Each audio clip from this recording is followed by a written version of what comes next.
ને કિશોરભાઈ દવે, અમારી એક ટુકડી બની. અમે કીધું આમ થોડાક ગામની બારા સુધી હાલીને ગયા ને ત્યાં પછી અવર જવર જેવું ઓછું શરૂ થયું એમ કરીને અમે અયોધ્યા તરફની દિશામાં એમને હાલીને ચાલુ થઈ ગયા. એમાં અમે હાલીને જતા તેમાંથી કોઈક એક રસ્તો બતાવ્યો, એક રોડ ચડ્યો. તે રોડમાંથી કોઈક બસ મળી, આપણી એસટીની ને એવી હોય ને એ બાજુની, એમાંથી કોઈક અજાણ્યા ગામમાં ઉતર્યા. એવી રીતે કરતાં કરતાં અમે પ્રયાગ સુધી ગયા. જુદી જુદી ક્યાંક બસમાં, ક્યાંક ટ્રકમાં, એમ બેસતા બેસતા પ્રયાગરાજ સુધી અમે પહોંચેલા. ત્યાંથી વધારે પછી ટાઈટ સિચ્યુએશન બધી મંડી આવવો. પછી તો બસમાં એક અજાણ્યા મુસાફરો હોય ચેક કરે, અને એમાં કાંઈક અજાણ્યું જરીક જેવું લાગે તો પકડીને ઉપાડી જાય. અને પકડીને લઈ જતા હતા તો એવું કરતા હતા, કાંઈ ગુના જેવું ન લાગે, કાંઈ હથિયાર જેવું કાંઈ ન હોય, કાંઈ ના હોય તો પકડીને 100 કિલોમીટર સેટા ઉતારી નાખે અને ખિસ્સામાં પૈસા કાઢી લે. એટલે કે 100 કિલોમીટર હાલીને જાય ત્યાં બધું થઈ રહે કાર્ય, એની તારીખો વહી જાય ને, એવું બધું કરતા હતા. એવા સમાચારો અમને મળતા હતા. એટલે અમે એની સાવચેતીથી આપણે કીધું બસને બદલે ટ્રેનમાં ચડો. તો રેલવે સ્ટેશન ગોત્યું. રેલવે સ્ટેશનેથી અયોધ્યા તરફ બસો ટ્રેનો જતી હોય એવી ટ્રેનમાં અમે એકમાં બેઠા. અને એ ટ્રેન મને નામ ભૂલતો ન હો તો પ્રતાપગઢ નામનું કોઈ સ્ટેશન, રેલવે સ્ટેશન હતું. ત્યાં સુધીની આ ટ્રેન જાય છે એવા અમને વાવડ મળ્યા. તો પ્રતાપગઢ સ્ટેશને અમે ઉતર્યા. ત્યાં અમે ઉતર્યા તો ટ્રેનમાંથી ઘણા બધા આ કામવાળા હતા એવું પછી ખબર પડી. હવ ખાનગીમાં બેઠેલા, એટલે કોઈ કહેતા નહોતા. પણ જે પછી જાતા જાતા કોઈ કહે ને કે આમ જાઓ એમ કરતાં કરતાં મંદિર પાસે બધા ભેગા થઈ જાય ને એમ ત્યાં અમારું ટોળું થઈ ગયું. પછી અંદરો સમજી ગયા કે આ જય શ્રી રામવાળા છીએ આપણે. તો ત્યાંના કોઈ સ્થાનિક આગેવાનોએ આવીને અમને રસ્તો બતાવ્યો, તમારે બધાએ આ દિશામાં જવાનું છે, ત્યાં બધી વ્યવસ્થાઓ છે, તમે ત્યાં જાઓ. તો અમે ત્યાં ગયા ત્યારે ત્યાંના સ્થાનિક આગેવાનોએ કારસેવકો માટે રહેવાની, જમવાની અને આરામ કરવાની વ્યવસ્થાઓ વાડીઓમાં કરેલી, મોટા પાયા ઉપર. ત્યાં અમે પહોંચ્યા એટલે પછી અમને એમ થયું કે આ કાંઈક આપણને અનુકૂળ આવે એવા વાતાવરણમાં આપણે આવ્યા છીએ. પણ ત્યાંથી અયોધ્યા 150 કિલોમીટર કરતાં વધારે સેતું હતું. આ અમે આટલી કાંટિયા સતનાથી કરી ત્યારે એટલે અમે પહોંચ્યા હતા. પછી અમને જે કાંઈ સમાચાર મળતા હતા એમાં અમારી બધી મોટા ત્યાંથી પૌવા લઈએ એવો મમરા, અને એ અમને એક એક વાટકી ભરીને આપ્યા. અને એ પૌવા અમે એના ખાધા ને એનો આભાર માની બહાર નીકળેલા. આ અનુભવ આજે મને એમ થાય છે કે લોકો કેવા ભાવથી આપણી તરફ જોતા હશે. એવી આ યાત્રામાં અમે એક રાત કોઈ ગામમાં રોકાણા, એટલે ગામનું નામ હવે મને યાદ નથી.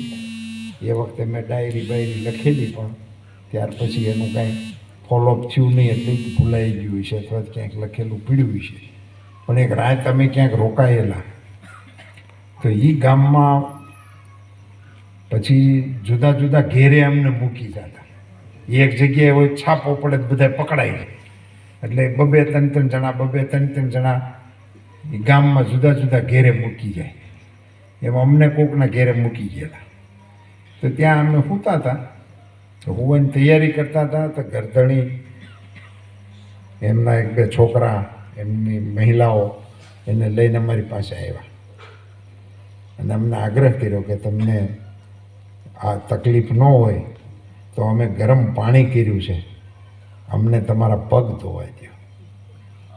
અને એ પરિવારે ગરમ પાણીથી અમારા પગ ઝાર્યા હતા, જે મને જિંદગીભર યાદ રહેશે. એ લોકો કારસેવકોને બહુ શ્રદ્ધાથી જોતા હતા. એનું એક ઉત્તમ ઉદાહરણ અમને અહીંયા જોવા મળેલું. સરયુ પછી વચ્ચે આવે છે, તો પછી નદી ક્રોસ કેવી રીતે થાય?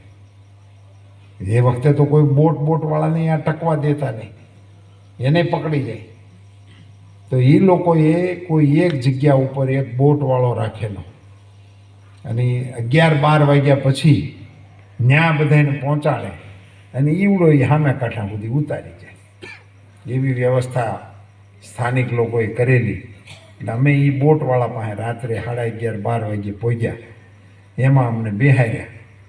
25-30 જણા બેસી શકે એવી બોટ હતી. એટલા જણા ભેગા થયા અડધો 1 કલાકમાં. આજુબાજુની સીમમાંથી આવતા અમે બેઠા ગયા સામે કાંઠે. તો હું, વસંતભાઈ ને કિશોરભાઈ, અમે 3 જણા જે હતા ને એમાં આર્થિક છૂટછાટવાળા કિશોરભાઈ હતા. વસંતભાઈનો સ્વભાવ થોડો કડક અને મારી પાસે સગવડ હતી. આ અમારી ત્રણેયનું સ્ટેટસ હતું. એટલે કિશોરભાઈએ હોડીમાં બેઠા બેઠા મને એમ કીધું કે આ જણને આપણે કાંઈક આપવું જોઈએ. આવી રીતે અત્યારે આખી રાતનો હેરાન થાય છે અને એને તો કોઈ પેસેન્જર મળવાનું નથી, તો એને ઘેરે જાહે તો શું કહે છે. એટલે એણે હોની નોટ આપવા માટેનો પ્રયાસ કિશોરભાઈએ કરેલો. અને એ માણસે એક મેલું ગેલું કાસડીનું પન્યું, અડવાણીજી મોદીજીની બધા એ બે દાડા એ બે તલવારો આમ રાખીને ઊભા હતા ને વસાણથી હાલીને મંચ ઉપર ને બધાને એમ કે આ બહુ સુંદર કાર્યક્રમ થઈ ગયો. ને બધા એનો માફો પડી ગયો, અમારો માફો પડી ગયો, કોઈને ખબર નથી. અને તમને અત્યારે હસવા જેવું લાગે છે, પણ ભારતીય જનતા પાર્ટીની ઐતિહાસિક ડોક્યુમેન્ટરી બની છે અને એ પ્રદર્શનીમાં છે. એમાં આ બધાય ફોટા આજે મોજૂદ છે. અને એનું કોઈ આયોજન નહોતું. હા, અટકળે એ કાર્યક્રમની, એટલે એ પ્રકારનો એક માહોલ હતો. અને પછી તો એ ટીમને આ બધો મોકો મળી ગયો તો રથ હાલતો થયો તો એ રથની મોરે હાલતા થયા. અને પછી તો નરેન્દ્રભાઈ મારી ઉપર ખીજાણા હતા, આ બધું કેટલી ઘણી હોય કે સવારનું ત્યાં ચાલુ કર્યું છે, હવે તું આ બધું લઈને ગમે ને ક્યાંક જા, તો અમે કાર્યક્રમો આગળ ના કરીએ. તો એ બધાને માંડ એક બાજુ મિટિંગ કરીને એવું બધું કરીને તારવા. તો એ પછી બધું નોખું પડ્યું, પછી રથ વિયોઈ ગયો. પણ એમાંથી એ વખતે આખા એ દેશની અંદર રામ મંદિર માટેનો એક કરંટ આવ્યો. રામ મંદિર માટે કંઈક થવું જોઈએ, કંઈક કરવું જોઈએ. અને એમાંથી કાર સેવાની એ વખતે અપીલ થઈ અને દેશભરમાંથી કાર સેવકોને અયોધ્યા આવવા માટેનું આહવાન થયું.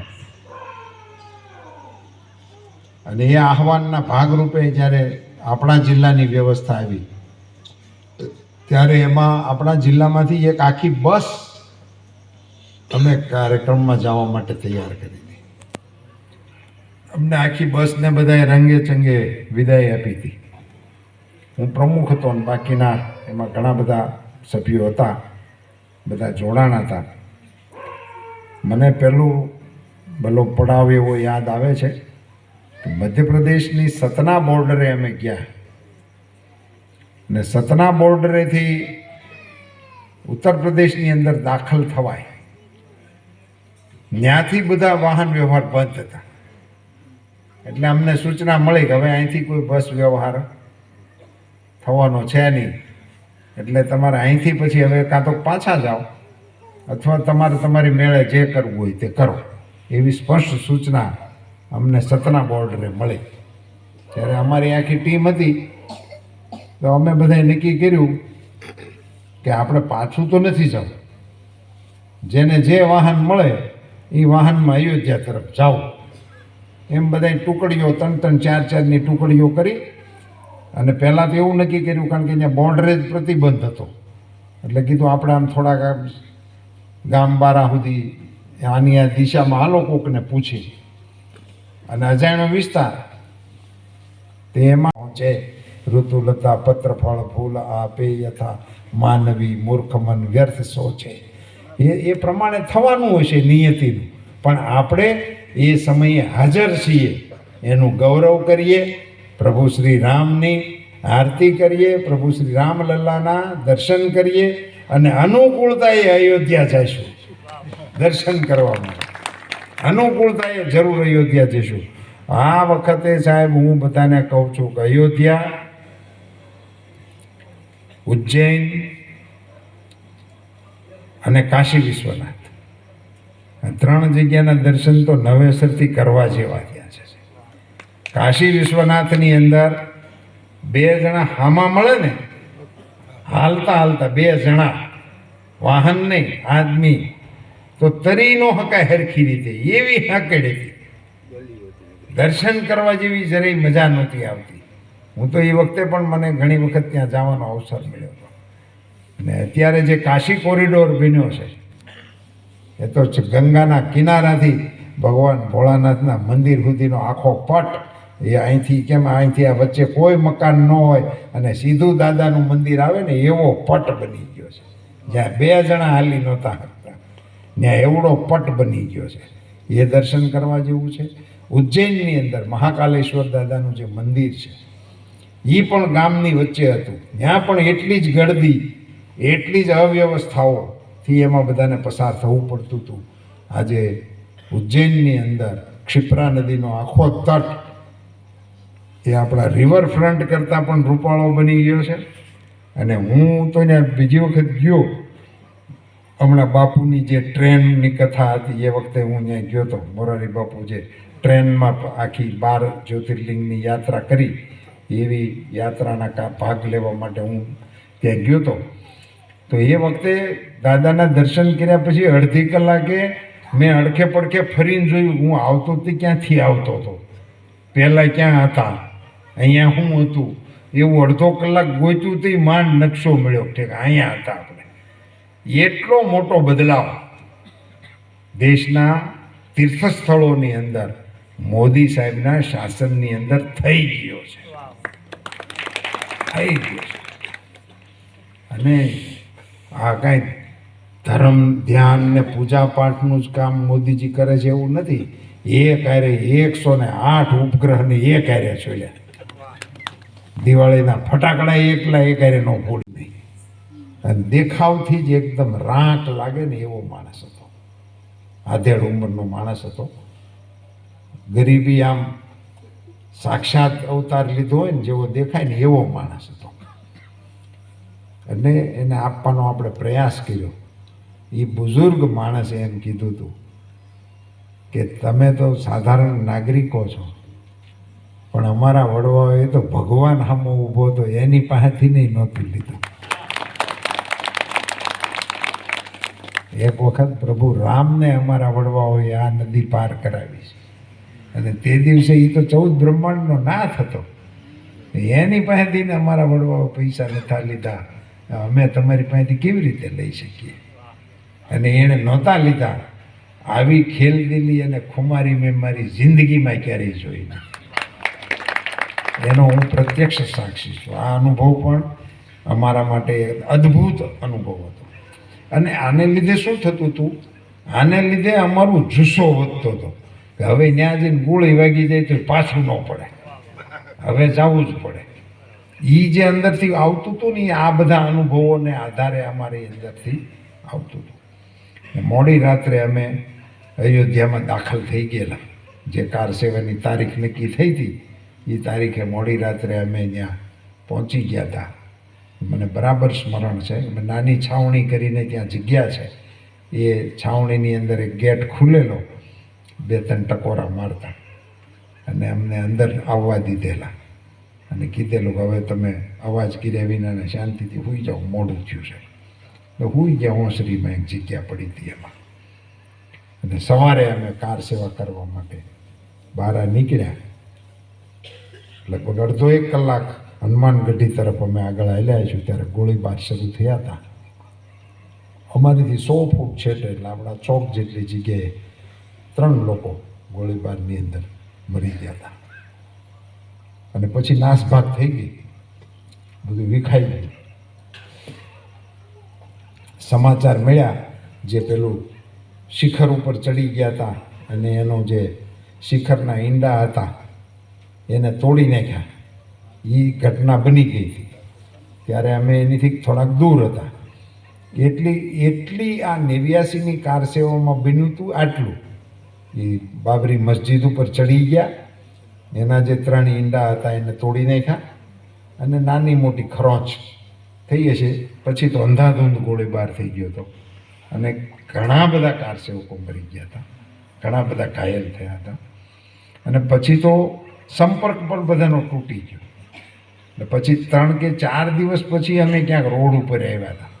એ 3 કે 4 દિવસ બિલકુલ સંપર્ક વિહોણા હતા, મોબાઈલ હતા નહીં. એટલે મેં પહેલી યાત્રાની જે સતના બોર્ડરવાળી વાત કરી ને, ત્યારે છેલ્લો સંપર્ક અહીંયા સમાચાર દેવાનો બન્યો હતો. ત્યારથી સંપર્ક અહીંયા નહોતો થતો. અને સમાચારની અંદર દરરોજ આવતું ગોળીબાર છે, સરયુના પાણી કાર સેવકોની લોહીથી લાલ થઈ ગયા છે, ગોળીબારના ફોટા, કાર સેવકોના તરતા ફોટા, એવું બધું છાપામાં આવતું હતું. એટલે ઘણા સદગ્રહસ્તો મારે ઘેરે જઈને આવા છાપા મૂકી આવતા હતા. વાંચે ને લોકો. ત્યારે આવેલી ટુકડીઓ પકડાઈ ગઈ. એમાં સમાચાર આવતા હતા, કોઈ ઝાંસીમાં પકડાણા છે, કોઈ પ્રયાગમાં પકડાણા છે, પણ બધા પકડાઈ ગયા છે. એટલે અમે 3 જણા પછી ત્યાંથી એ છાવણીમાંથી ત્યાર વખતના સ્થાનિક ઉત્તર પ્રદેશના આગેવાનો, RSSના અગ્રણીઓ, એણે બધા વિશ્વ હિન્દુ પરિષદ ત્યારે આ આખા કાર્યક્રમનું નેતૃત્વ કરતી હતી. એટલે એ બધા આગેવાનોએ ત્યાંની રચના એવી કરેલી કે નાની નાની ટુકડીઓમાં એ એક ગામથી, દાખલા તરીકે આ માછિયાળા જવું છે તો આપણે આવા રોડે રોડે નહીં જવાનું, આમ ખેતરાવને રસ્તેથી બતાડે. એટલે અયોધ્યા તરફનો એવો ખેતરાવ માર્ગ તૈયાર કરેલા. અને ત્યાં ગામે ગામ માણસો ઊભા હોય, એ આ લોકોને હાલતા માણસોને ઓળખી જાય એટલે એને રામ રામ કરે અને એને એમ કે આ બાજુ હાલ્યા જાઓ, આ બાજુ હાલ્યા જાઓ. તો સીમમાં હાલતા હતા. પછી રોડ ઉપર ચડવાનું નહીં, કારણ કે રોડ ઉપર પોલીસ પાકા પાયાની એનું પેટ્રોલિંગ ચાલુ હતું, ગમે એને પકડી જતા હતા. એટલે પછી અમે એ સીમમાં હાલ્યા. એ વિસ્તાર પ્રતાપગઢથી જે આગળનો આવી આ રાયબરેલીની એ વિસ્તાર આવતો હતો, અમેઠી આવતું હતું. એ બધા વિસ્તાર એમાં રસ્તામાં આવતા હતા. અને વાડના વિસ્તારો એવા વાડની અંદરથી અમને હાકેલા કે 4-4 કલાક સુધી હાલ્યા રાખી તો વાડ ન ખૂટે. એવડા મોટા વાડના વાવેતરો. એટલે એની વચ્ચેથી અમારી આમ લાઈન ઓલી એક હાલ્યા જતા હોય ને, એવી લાંબી લાઈનો વાડમાં હાલ્યા રાખતી હતી. બપોરા થાકીએ તો ત્યાં ક્યાંક ને ક્યાંક કારસેવકોને જમાડવાની ત્યાંના સ્થાનિક લોકો વ્યવસ્થા કરતા હતા. એક ઘટના કહું, વહેલી સવારે અમે ક્યાંક રાત્રે કોકના આવા વાડીની અંદર સૂતા, ઓલું ફરજા હોય ને, પરાળ નાખેલા, હેઠે પરાળ ને ઉપરે પરાળ અને ગોદડા ને એવું બધું દેતા હતા. તો એવું ઓઢીને અમારી પાસે નાનું મોટું હતું, એવું બધું બાંધીને અમે ત્યાં રાત રોકાણા હતા. સવારે વાડી હતી એટલે ત્યાં પાણી હાલતું હતું, એમાંથી નાહીને તૈયાર થયા. અમે હાલીને બહાર નીકળતા હતા, બાજુમાં જ નાનું ગામ હશે, એમાંનું એક જણ આવીને અમને કે ભગવાન અમારે ઘર પધારો, આપ અયોધ્યા જા રહે હૈ. એટલે અમને એમ થયું હાલોને જાય. અમે એને ઘેરે ગયા તો ઘર પેલું હતું કુબા જેવું, આખું પરાળનું બનાવેલું. એમાં અમને લઈ ગયો તો આમ તો કંઈ બેહારવા જેવું નહોતું, પણ એ માણસ ભાવથી લઈ ગયો તો. તમે ગયા, બેઠા પછી મને ત્યારે બરાબર યાદ છે કે એ બે માણસ એવી વાત કરતા હતા કે તમે આમ તેડી એવા આપણા ઘરમાં જ કંઈ છે ને એને પાવાનું કે ખવડાવવાનું કાંઈ. મને પાકું યાદ છે, અમે એમાં જોતા હતા એ પ્રમાણે થોડાક ચોખા એક થેલીમાં લઈ અને એક બસ આખી કાઠી દરબારોની હતી, બધા સાફાન, લાસાળી તરવારું, ભાલાન, ઢાલુન એવું બધું બાંધીને જ આવેલા. બધા રબારી સમાજના, માલધારી સમાજના, આહિર સમાજના, એવા બધા ભાતના ડ્રેસિંગવાળી 2-4 બસો અમે લઈ ગયેલા. અને એમાં અમારે ત્યાં પહોંચવામાં થોડુંક મોડું થયું. એટલે સભા તો નહોતી હજી શરૂ થઈ, પણ આખું ભરાઈ ગયું હતું. સોમનાથનું ગ્રાઉન્ડ, હમણાં તમે ગયા હો ને તો જે સરદાર સાહેબની પ્રતિમા છે એની જમણી સાઈડનો ગેટ છે, ત્યાં મંચ હતો અને એની સામેનું આખું ગ્રાઉન્ડ હતું, આખું ભરાઈ ગયેલું. તો અમે તો છે કાંઈ બસ સ્ટેન્ડથી વળે છે ને હમીરજીનું જ્યાં અત્યારે બાવલું મૂક્યું છે, ત્યાં ઠેઠ ઊભા હતા. અને ત્યાંથી કોઈ સભામાં મંચ ઉપર કોણ છે એ ઓળખાય એવા નહોતા. ત્યાં દેવકુભાઈ, ભાણકુભાઈ, વાસુભાઈ ને એ બધા એવા મારી પાસે. એ કે રૂપાલા સાહેબ અહીં ઠાઠે ઊભા રહેવા થોડાક અમે એવા છીએ, આપણે તો મોખરે જવું પડે. પણ મેં કીધું બાપુ એ બધું ભરાઈ ગયું છે, હવે કંઈ મોખરે ન જાય. તો કે એમ ન હોય, હાલો અમારી વાહ તમે હાલો. તે તો હું જુવાન પ્રમુખ હતો એટલે બધું હું એવું બધું મને થોડુંક ફાવતું. એ બધા તો કાઢી ચલવાય ને, મ્યાનમાંથી બહાર કાઢીને એક જણો આગળ આવેલો ને વાહ એની આખું દળ કટકાયેલું છે. બધાને એમ લાગ્યું કે આ કોઈ ખાસ કાર્યક્રમ છે, કોઈ ના ન પડી તો મન સુધી બી આવી ગયા. મંચમાં એ બધા જગ્યા દીધી હતી, આ બાજુ આવી જાવ આ બાજુ આવી જાવ. એના અંદરો અંદર કે તું આ ઉભો રહે, તું આ ઉભો રહે. એટલે ઓલા બધાને એમ લાગ્યું કે આ વ્યવસ્થાવાળા આના હતા. આ બધી સત્ય ઘટનાઓ છે એ વખતના કાર્યક્રમ. અને એ તો મંચની ઉપર ભાલા લઈ લઈને આમાં ઊભા રહી જાય. ના અકડ ને અકડ જ્યારે કોઈ જોયા. એમાં અમારા હાથી બાપુ અને દત્તા સાહેબ હતા, બીડી દત્તા સાહેબ. એ બે તલવાર કાઢીને આવો મીંડ્યા કરવા ચોકમાં. એ બધું પગથાણ થઈ ગઈ કે માંડ માંડી બધાને મેં ઠેકાણે રાખ્યા. પછી ખબર પડી કે અડવાણીજી અને નરેન્દ્રભાઈ ને એ બધા મંદિરમાં દર્શને ગયા છે. ત્યાંથી સરદાર સાહેબની પ્રતિમાએ ફુલાર કરવા માટે આવવાના છે ને, ત્યાંથી મંચ તરફ આવવાના છે. તે સરદાર સાહેબની પ્રતિમાથી મંચ હતો ને ત્યાં સુધીમાં એમ બધા આમ તલવારો રાખીને ગેટ બનાવીને ઊભા રહી ગયા. કોઈના મગજમાં આવો કોઈ વિચાર જ નહોતો. અને એટલે બધાને આવી ગયેલા હતા.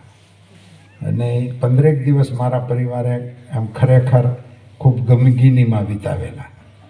એટલે એ તો બહુ માઠા સમાચારના વાવડની રાહ હતી. અને પછી અમે ક્યાંકથી ટ્રેન મળી અને પછી રસ્તામાં ચડતા ચડતા ક્યાંક વડોદરા કે એવું તેવું કાંઈક આવ્યું હતું. ત્યારે પહેલો સંપર્ક થઈને ક્યાંક કોકનો ફોન અમરેલીથી આવ્યો હતો. એને અમે કીધું હતું કે અમે બધા હાજા નરવા છીએ, કોઈ ઉપાધિ કરતા નહીં, વાવડ દઈ દેજો. પણ એ કાર સેવા 89 કાર સેવા, એને કારણે એ વખતે બાબરી મસ્જિદની ઉપર ભારતના હિન્દુ સમાજનો એ પહેલો સશક્ત બળવા જેવું જો કહો, પ્રયાસ જેવું કહો, એ પહેલો પ્રયાસ થયેલો. અને પછી બીજો પ્રયાસ થયો એ 92માં થયો. અને 92ની અંદર આ કાર સેવાને કારણે ઉત્તર પ્રદેશની રાજનીતિમાં ફેરફાર થયો અને ઉત્તર પ્રદેશના મુખ્યમંત્રી શ્રી તરીકે કલ્યાણસિંહ આવ્યા. અને કલ્યાણસિંહની સરકારે કાર સેવકોને જવા દીધા અને એને કારણે બાબરી મસ્જિદ તૂટી ગઈ. એ તૂટી ગઈ એને કારણે કલ્યાણસિંહની સરકારને કાઢી મૂકવામાં આવી, સરકારને બરખાસ્ત કરી દેવામાં આવી. કલ્યાણસિંહની સરકાર ગઈ અને એને કારણે પછી રાજનીતિની અંદર આ મુખ્ય મુદ્દો બની ગયો રામ મંદિરનો. અને પછી તો બધું ઘણું થયું, એ તૂટી ગયું હતું. પછી કોર્ટની અંદરથી એ હાલતું નહોતું, એને પાહેરું કરવા માટેના પ્રયાસો શરૂ થયા હતા. પણ છેવટે જ્યારે 2014માં નરેન્દ્રભાઈ વડાપ્રધાન બન્યા એટલે આ બધી જ બાબતોને ભેગી કરી અને કોર્ટની અંદર જે હાલતું હતું એને સુચારુ ઢબે સોલ્વ કરાવ્યું અને કોર્ટમાંથી ચુકાદો આવે એવી ભૂમિકા બનાવવાનું કામ વર્તમાન સરકારને કારણે બન્યું અને ચુકાદો હિન્દુઓની તરફેણમાં આવ્યો. આ જગ્યા છે એ હિન્દુઓની છે એવો સુપ્રીમ કોર્ટનો ઘણા વર્ષોથી પેન્ડિંગ કેસ હતો, એનો ચુકાદો આવ્યો. એ ચુકાદામાં કેટલીક શરતો આપેલી હતી કે આવી શરતોને આધારે આગળનું કામ થઈ શકશે. એ બધી જ શરતોનું સારી રીતે પાલન કરવાની વ્યવસ્થા આપણી સરકારે કરી, નરેન્દ્રભાઈ મોદીએ કરી. અને એને પરિણામે એ બધા કામો પૂરા થયા. અને અહીંયા આપણા ગામમાં અને આજુબાજુના આપણા વિસ્તારમાં તો ખબર છે કે એ વખતે મંદિર બનાવવા માટે ઈંટો ઉઘરાવવામાં આવેલી હતી, એને રામશિલા કહેવામાં આવતી હતી. રામશિલાઓનું પૂજન થતું હતું ગામે ગામ. આપણા ગામમાં પણ આપણે અહીંયા રામશિલાનું પૂજન કરેલું અને અહીંથી ઈંટો મોકલાવેલી. એવી ગામે ગામથી આખા દેશભરમાંથી ઈંટો ટોકન સ્વરૂપે ત્યાં પહોંચેલી. અને એ બધામાંથી આપણી સરકાર આવ્યા પછી એ જગ્યા એ આ મંદિરની જે ટ્રસ્ટ છે એને સોંપવા માટેનું સૌથી અગત્યનું કામ એ આપણી સરકારના કાળખંડમાં થયું અને એને કબજો સોંપાણો એટલે પછી ત્યાં કામકાજ શરૂ થયું અને કામકાજ શરૂ થયું એટલે હવે મંદિરનું કામ મહદઅંશે પૂરું થયું અને એટલે અમારી સામેનો એક બહુ મોટો આક્ષેપ હતો રાજનીતિમાં કે આ લોકો ભાજપવાળા છે ખોટે ખોટું બોલ્યા રાખે છે કે રામ મંદિર બનાવેંગે પણ તારીખ નહીં બતાવેંગે. આ ચૂંટણીમાં મત લેવા હાટું થઈને ખાલી કહે છે. એ આક્ષેપ એનો ખોટો સાબિત થાય એવું ભગવાન શ્રી રામે અમારી સરકારને બળ આપ્યું. એમણે પોતે પણ અનુકંપા કરી અને તારીખ પણ ડિક્લેર થઈ ગઈ અને આવતી 22મી તારીખે ભગવાન શ્રી રામ એ મંદિરની અંદર બિરાજમાન છે. આ મારા સ્મરણમાં હતી ને એટલી ઘટનાઓ મેં તમારી સામે મૂકવાની કોશિશ કરી. એમાં ઘણા બધા લોકોએ પોતાના જાન હોમી દીધા. એના નામે કોઈ જાણતું નથી. 2 તો સગા ભાઈ હતા કોઠારીભાઈઓ. એ કલકત્તાથી કાર સેવામાં ભાગ લેવા માટે ત્યાં આવ્યા હતા. 2 સગા ભાઈ ગોળીબારમાં માર્યા ગયા હતા. કે કોઠારી બંધુઓનો બલિદાન એમ કરીને તે દિવસે એ વખતે અમે ત્યાં જ હતા. આ ઘટના બની ત્યારે પણ અમે ત્યાં હતા. રાજકીય રીતે તો પાર્ટીના પોલિટિકલ કાર્યક્રમોને કારણે કેટલાક લોકોને સત્તામાં આવવાની તક મળી. હું પણ એમાં એક ગણાવી શકું કે અમને પ્રધાન થવાની તક મળી. બધું થયું પણ ખૂબ લોકોએ કશું પણ મેળવ્યા વગર પોતાની જિંદગીના બલિદાનો આપી દીધા અને હિન્દુ સંસ્કૃતિ ઉપરનો એ મોગલ કાળની વખત થયેલો ઘા ઈ રૂજાય છે. એનો આ જલસો છે. આ હમણાં એક મંદિરનું વાસ્તુ પૂજન કે આ લોકો જે વાર્તાઓ કર્યા રાખે છે ને જે સનાતનના વિરોધીઓ છે એને એ સમજણ નથી કે કોઈ એક મંદિર તૂટે તો ઈંટ ચૂનો પથ્થર દિવાલ બારી બારણા એ નથી તૂટતા. લોકોની આસ્થા તૂટે છે. એ આસ્થાને તૂટેલી જે સમાજે સહન કરી હતી એ સહન કરવાવાળા બીજા હતા પણ એનો ઘા પેઢી દર પેઢી આપણા ઉપર એમનો કલંકના રૂપમાં આપણે એને વેઠતા હતા. એ કલંક ભૂસાઈ રહ્યું છે અને ફરીથી રામજીની પ્રતિષ્ઠા અયોધ્યામાં થાય છે. એટલે નવી દિવાળી આપણે મનાવવાની. એટલે આ નવી દિવાળીનો આ પ્રસંગ છે અને અસંખ્ય આ યોગ હશે. મોદી સાહેબ કહે છે ને કે કેટલાક કામ કે એમાં હું શું કરું, મારા હાથમાં જ લખ્યા છે એટલે એને હાથે જ થાય છે. આ તો 75 વર્ષ થઈ ગયા આઝાદીના. સોમનાથ દાદાનું નિર્માણ જે થયું એ ઘટના ખૂબ જ રોમાંચક છે. જુનાગઢ જે દિવસે ભારતની અંદર ભળ્યું ત્યારે સરદાર વલ્લભભાઈ પટેલ ગૃહમંત્રી તરીકે જુનાગઢની અંદર હાજર હતા. આરજી હકુમતવાળો જે કિસ્સો મેં તમને કીધો નહીં એનો અધૂરી વાત તમને કરું. રામ મંદિર અરે સંબંધિત છે એટલા માટે કે એ આરજી હકુમતની સત્તા જુનાગઢની અંદર આવી અને આરજી હકુમતના વડા તરીકે શામળદાસ ગાંધીએ ભારતમાં ભળવાની સહી કરી દીધી. ત્યારે ભારત સરકારના પ્રતિનિધિ તરીકે સરદાર સાહેબ જુનાગઢમાં હાજર હતા. જુનાગઢ ભારતમાં ભળ્યું એનો જલસો આખો દિવસ જુનાગઢમાં કર્યો. રાત ત્યાં રોકાણા. પછી સવારે સરદાર સાહેબને યાદ આવ્યું કે અહીંયા સુધી હું આવ્યો છું તો સોમનાથના દર્શન કરું. અને સરદાર સાહેબ જુનાગઢથી સોમનાથના દર્શને ગયા અને દર્શને ગયા ત્યારે એને ખબર પડી કે મંદિર સુધી જવાનો રસ્તોય નહોતો. એ રસ્તામાં કબરો હતી. એવી બધી ખરાબ સ્થિતિમાં મંદિર હતું. મંદિર પણ તૂટી ગયેલું, તોડફોડ થઈ ગયેલું, અપૂજ મંદિર.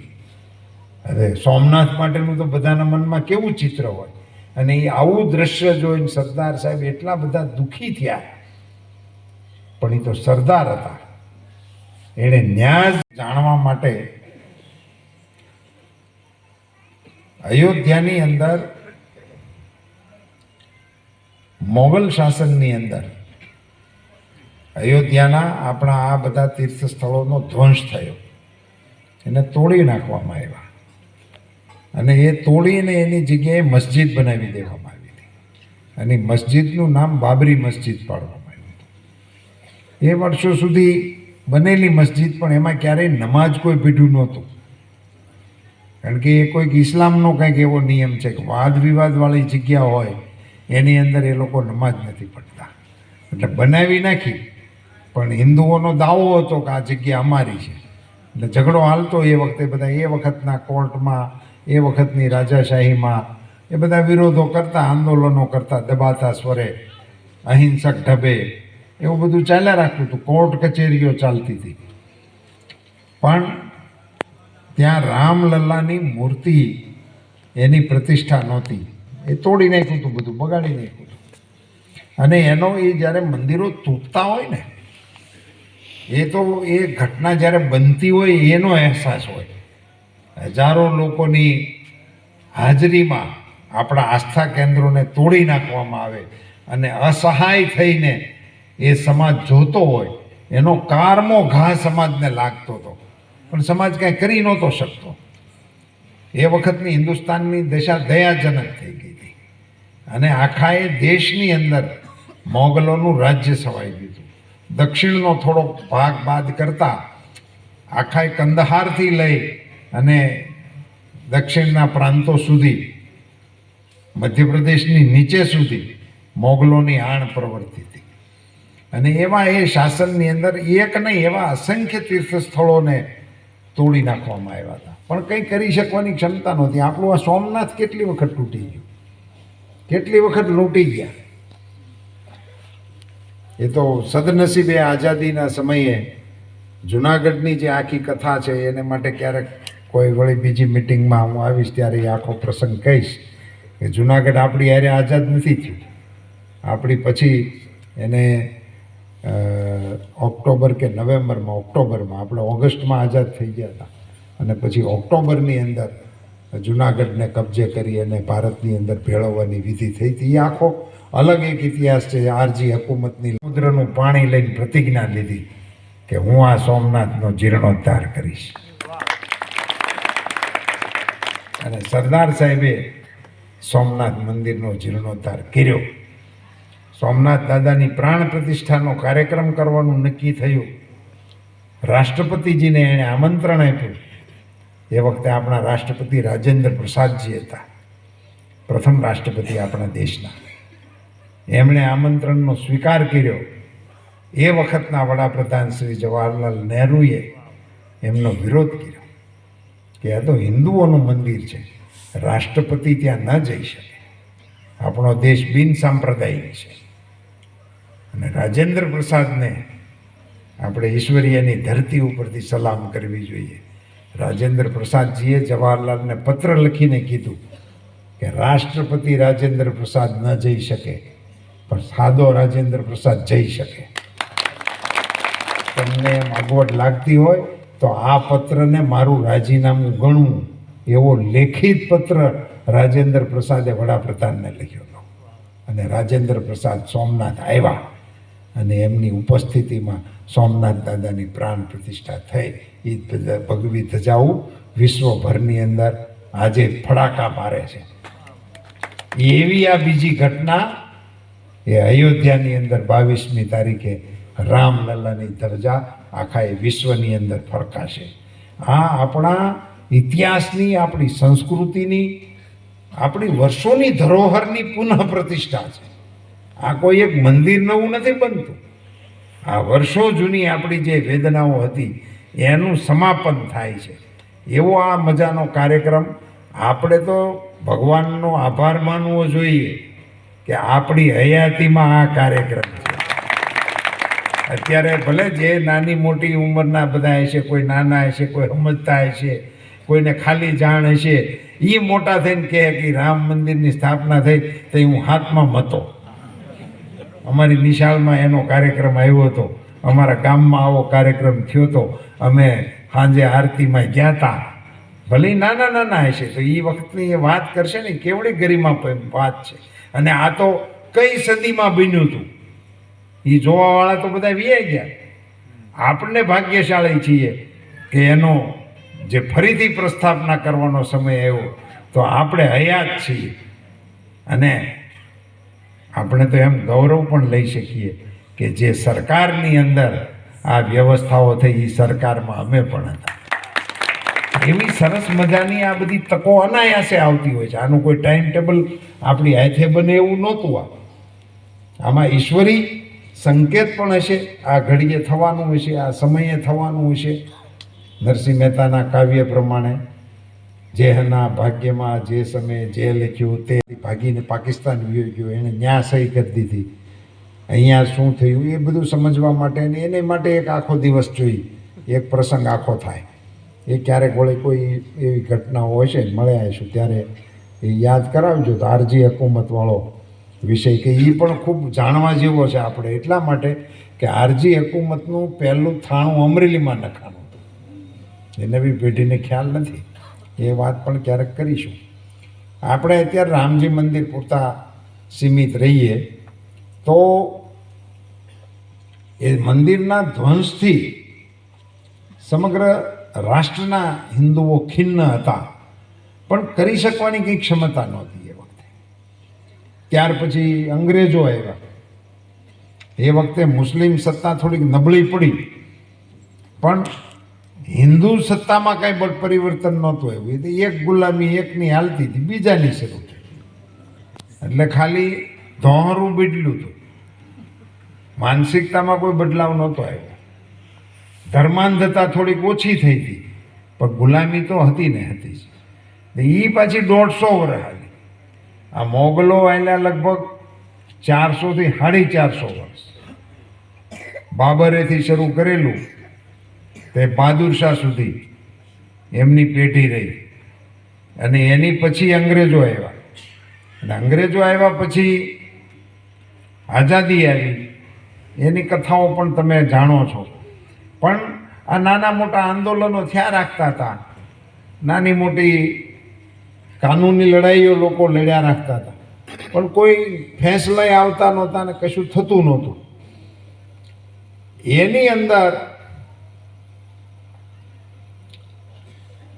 તમને બધાને કેટલું યાદ હશે એટલું મને ખ્યાલ નથી, પણ અડવાણીજીએ સોમનાથથી અયોધ્યાની રથયાત્રાનો એક કાર્યક્રમ લેવામાં આવ્યો હતો. અને એ વખતે હું જિલ્લા ભાજપનો પ્રમુખ બનેલો. અમરેલી જિલ્લા ભાજપનો પ્રમુખ હું થયો હતો એ વખતે. અને એ વખતે આપણા જિલ્લામાંથી 35 બસ લઈને અમે સોમનાથ ગયેલા અડવાણીજીની સભામાં ભાગ લેવા માટે. અને એ વખતે અમે 4-5 બસો એ મુખ્ય બધા પોશાકની અંદર ગયા. સાટ કરતા હરિકોટાથી ગયા. આખી દુનિયા ગણતી રહી ગઈ કે આ ભારતમાં થાય છે શું. એક ઉપગ્રહ આપણે છોડવો હોય ને તો આપણે વિદેશનું લોન્ચિંગ પેડ ગોતવા ભાડે લેવા જતા હતા.